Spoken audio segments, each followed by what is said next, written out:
बिस्मिल्लाहिर्रहमानिर्रहीम, अस्सलाम वालेकुम एवरीवन। चैप्टर नंबर 8 स्टार्ट किया हुआ है। कल हमने उसका इंट्रोडक्शंस पढ़ा था। आज इंट्रोडक्शंस में अल्कीन्स और अल्काइंस के बारे में पढ़ा था। आज हम नॉमेनक्लेचर पढ़ेंगे, अल्कीन और अल्काइंस की। नॉमेनक्लेचर बेसिकली है क्या चीज़? नॉमेनक्लेचर एक ऐसा सिस्टम है जिससे हम किसी ऑर्गेनिक कंपाउंड को नेम देते हैं। जैसे the system of naming the chemical compounds is called nomenclature. अब नॉमेनक्लेचर जो ऑर्गेनिक कंपाउंड की है वो दो तरह से हम लोग करते हैं। The first one is common name और trivial names and the second one is IUPAC name या IUPAC नेम। आज हम सिर्फ ट्रिवियल नेम्स या कॉमन नेम के बारे में पढ़ेंगे। कल इंशाल्लाह हम लोग IUPAC नेम के बारे में पढ़ेंगे। अब कॉमन नेम या ट्रिवियल नेम किस बेस पर ऑर्गेनिक कंपाउंड का नेम रखा जाता था? ये तीन चीज़ें थी ऑर्गेनिक कंपाउंड का नेम रखने के लिए। The first one is history, के हिस्ट्री की बेस पर हम किसी ऑर्गेनिक कंपाउंड का नाम लिख देते थे, या मेथड ऑफ प्रेपरेशन, जिस मेथड से कोई ऑर्गेनिक कंपाउंड प्रिपेयर होता था उस मेथड का जो नेम था वही ऑर्गेनिक कंपाउंड का नाम रख दिया जाता था, या name of the person working on it, या जो पर्सन उस ऑर्गेनिक कंपाउंड की प्रेपरेशंस के लिए काम कर रहा होता था उसका जो नेम होता है वही ऑर्गेनिक कंपाउंड का नाम रख दिया जाता था। एग्जाम्पल्स में देखते हैं जी। एग्जाम्पल्स जैसे है मीथेन। अब मीथेन को मार्शी गैस भी कहते हैं। मार्शी गैस क्यों कहा जाता था जी? इसको मार्श गैस क्यों कहते थे? क्योंकि ये मार्शी प्लेसेस में एग्जिस्ट होती थी। मार्श का मतलब होता है दलदली इलाका, क्योंकि वहाँ पर ये गैस ज़्यादा होती है, इसीलिए इसको मार्श गैस भी कहा जाता था। अब ये एक प्लेस है, अब प्लेस की बेस पर भी कंपाउंड का नाम रखा जाता था। सेकेंड वन है जी एस्टिक एसिड। अब एस्टिक एसिड जो है वो विनीगर में होता है।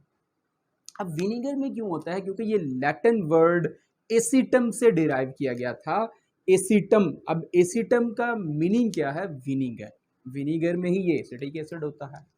इसी तरह बारबिट्यूरिक एसिड का जो केमिकल फार्मूला है वो ये है जी C4H4N2O3। अब इसका नाम बारबिट्यूरिक एसिड क्यों कहते थे? क्योंकि जो साइंटिस्ट था उसका नाम था बारबरा। अब बारबरा की बेस पे बारबिट्यूरिक एसिड नाम रख दिया जाता था। अच्छा, अब इस सिस्टम के ड्रॉबैक्स क्या हैं? इसको क्यों इतनी इंपॉर्टेंस नहीं मिली? ये चार्मिंग तो है, ये सिस्टम चार्मिंग तो है, लेकिन ये बड़ा मुश्किल है ऑर्गेनिक कंपाउंड को मैनेज करना, क्योंकि there are millions of organic compounds. इतने ज़्यादा ऑर्गेनिक कंपाउंड है और उनकी बेस पर, अगर इनकी बेस पर हम उनके नाम रखना शुरू करें तो उनको मैनेज करना बड़ा डिफिकल्ट है। इसीलिए ये सिस्टम जो था वो रूल्ड आउट हो चुका था। अच्छा जी, अब हम अल्केन्स का कॉमन नेम देखते हैं या ट्रिवियल नेम देखते हैं कि कैसे रखा जाता था। अब अल्केन्स का जो जनरल फार्मूला है CnH2n+2। अब जो आपके पास कंपाउंड होंगे उनकी जो एंडिंग होगी उसके एंड पर हम ANE लिख देंगे। जैसे मिथ है जी, अब इसके एंड पर अगर ANE लिख दे तो ये मिथेन बन जाता है। इसका जो मॉलिक्यूलर फार्मूला है CH4 है, क्योंकि एक कार्बन है, एक कार्बन वाले ऑर्गेनिक कंपाउंड को हम लोग मिथ बोलते हैं। अब ANE एंड पर लिख देंगे और इससे जाहिर होगा कि ये अल्केन है। इसी तरह इथेन 2 कार्बन हैं जी। प्रोपेन 3 कार्बन वाले को बोलते हैं। ब्यूटेन, एन ब्यूटेन, क्योंकि 3 से ज़्यादा कार्बन हो जाए तो हम नॉर्मल ब्यूटेन डिस्कस करते हैं जिसमें 4 कार्बन होते हैं। पेंटेन 5 कार्बन, हेक्सेन 6 कार्बन, इसी तरह हेप्टेन जो होगा वो 7 carbon, octane 8 carbon, नोनेन 9 carbon and decane 10 carbon. अब सारे के सारे ऑर्गेनिक जो कंपाउंड्स होंगे उनको हम इस तरह नेम दे सकते हैं अल्केन्स के। अल्कीन्स, अब अल्कीन्स का ट्रिवियल नेम कैसे रखेंगे? अल्कीन्स और अल्काइंस का जो ट्रिवियल नेम है, जो मेथड है वो सेम है। अल्कीन जिसका फार्मूला होता है CnH2n। अब अल्केन का ANE हम रिप्लेस कर देंगे YLENE के साथ। फॉर एग्जाम्पल, अगर ये CH2 डबल बॉन्ड CH2 है, इसका मॉलिक्यूलर फार्मूला C2H2 है। अब जो अल्केन है इथेन बनेगा, अब उसका ANE रिप्लेस करना है हमने YLENE के साथ। सो इथाइलीन।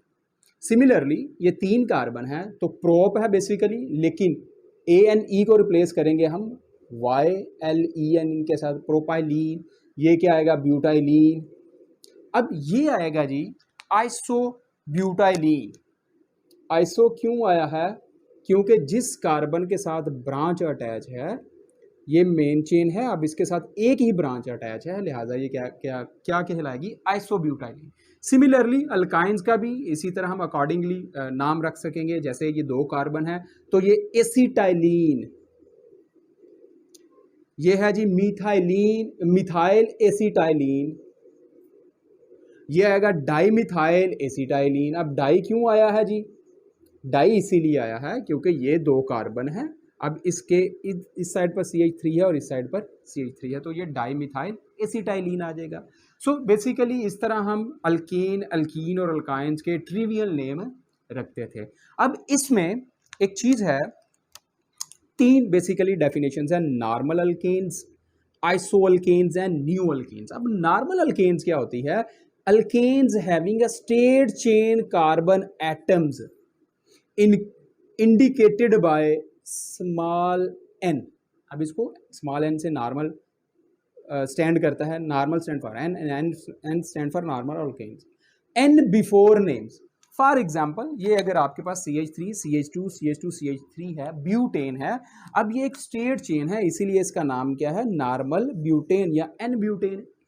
आइसो अल्केन्स क्या होते हैं? Alkanes having a branched on a carbon other than terminal carbon atoms, के टर्मिनल कार्बन जो होगी, जो एंडिंग और स्टार्ट पर कार्बन होगी, उसके अलावा जो दरमियान में कार्बन है उन पर अगर कोई ब्रांच आ जाए, उनको हम लोग बोलते हैं आइसोअल्केन्स। फॉर एग्जांपल ये देखें CH3, CH3। अब सेकंड कार्बन के साथ CH3 अटैच है, ये मेन चेन, स्टेट चेन। अब इसके साथ एक ब्रांच अटैच है, तो लिहाजा ये क्या कहलाएगी? आइसोब्यूटेन।